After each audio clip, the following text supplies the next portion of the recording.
வணக்கங்க. இன்றைக்கி நம்ம கூட்டு குடும்ப சமையலில் வந்து 10 பாக்கெட்டு காளானை வச்சு சூப்பராக வந்து ஒரு காளான் கிரேவி தான் செய்ய போகிறேங்க. வாங்க எப்படி செய்யலான்னு பார்க்கலாம். அதுக்கு வந்து ஒரு வடச்சட்டி வச்சு எண்ணெய் ஊற்றிக்கலாங்க, கடலை எண்ணெய் ஊற்றிக்கலாம். அதுக்கு வந்து சின்ன வெங்காயம் போட்டுக்கலாங்க, கருவேப்பிலை போட்டுக்கலாம். செய்கிறது யாருன்னு பாருங்கள். ஹாய் சொல்லி ஹாய்.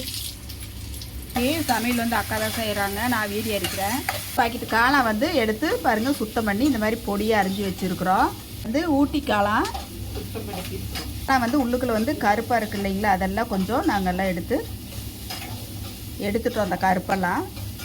வெங்காயம் வணங்குறதுக்கு உப்பு போட்டுக்கலாங்க, இஞ்சி பூண்டு பேஸ்ட் போட்டுக்கலாங்க, 3 தக்காளி வந்து பொடியாக அரிஞ்சு வச்சுருக்கு, இதுவும் போட்டுக்கலாங்க.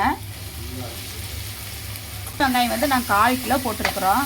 பெரிய வெங்காயம் வந்து 2 போட்டிருக்குறோம். மட்டன் மசாலா வந்து ஒரு 2 ஸ்பூன் போட்டுக்கலாங்க. நல்ல மட்டன் கிரேவி மாதிரி இருக்குது. தூள் வந்து ஒரு 1/2 ஸ்பூன் போட்டுக்கலாங்க. தனி மிளகாய் தூள் வந்து ஒரு 2 ஸ்பூன் போட்டுக்கலாங்க. தண்ணி வந்து கொஞ்சம் ஊற்றிக்கலாங்க, நல்லா கிரேவி பதத்துக்கு வந்து வரணும், அதனால் தண்ணி கொஞ்சம் ஊற்றிக்கலாம். காளானை போட்டுக்கலாங்க.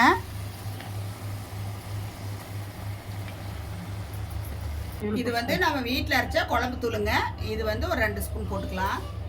காளான் பாருங்க நல்லா வந்து எண்ணெய் பிரிஞ்சு வந்து தேங்காய் பேஸ்ட் வந்து ஊற்றிக்கலாங்க, தண்ணி ஊற்றிக்கலாம். ஒரு 2 நிமிஷம் தட்டை போட்டு மூடி வைக்கலாம். சூப்பராக நம்ம வந்து காளான் கிரேவி வந்து சூப்பராக ரெடி ஆயிடுச்சுங்க. மல்லித்தலை போட்டு இறக்கிக்கலாம். சூப்பராக ரெடி ஆயிடுச்சு பாருங்க.